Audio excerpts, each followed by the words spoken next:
আজ বাংলা নববর্ষ 1432 সাল। এই সালটি প্রতি বছর বৈশাখ মাসের প্রথমেই পালন করা হয়। দেখেন কি সুন্দর শোভাযাত্রা, আনন্দযাত্রা বলেন যাই বলেন, এই স্কুলের ছাত্রছাত্রীরা উপজেলায় এসে জড়ো হয়েছে। আমি আমার মেয়েকে নিয়ে আসছি, তো তাই আমু আছি এই জায়গায়। দেখেন কি সুন্দর এখানে অনুষ্ঠানের আয়োজন করা হয়েছে, আর আনন্দ যাত্রা হবে কিছুক্ষণ পর। আমি ছোটোবেলায় স্কুলে এই রকম অনুষ্ঠানে আগে যেতাম, এখন আর যাওয়া হয় না। বিদায় আজকে মেয়েকে নিয়ে আসলাম, তাই দেখতেছি অনুষ্ঠানটা। এই অনুষ্ঠানে বিভিন্ন প্রকার বাদ্যযন্ত্রও আয়োজন করা হয়েছে। আপনারা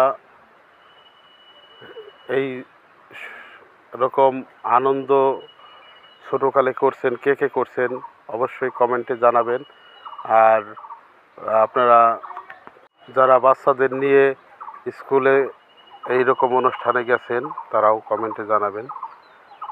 এটা হলো বাঙালির একটা ঐতিহ্য, বাঙালিদের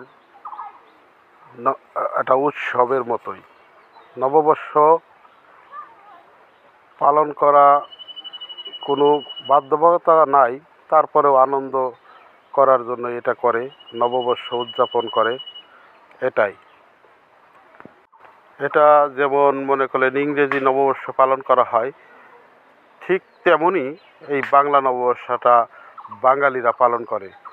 বাঙালিরা মনে করলেন অনেক আগে থেকে এটা পালন করে আসছে। এটা বাংলাদেশ সহ ভারতের কিছু অংশেও পালন করা হয়, এবং বিদেশেও যারা বাঙালি আছে তারাও এই অনুষ্ঠানটা পালন করছে। আপনারা দেখতেছেন বিভিন্ন গণমাধ্যমে, বিভিন্ন টিভিতে,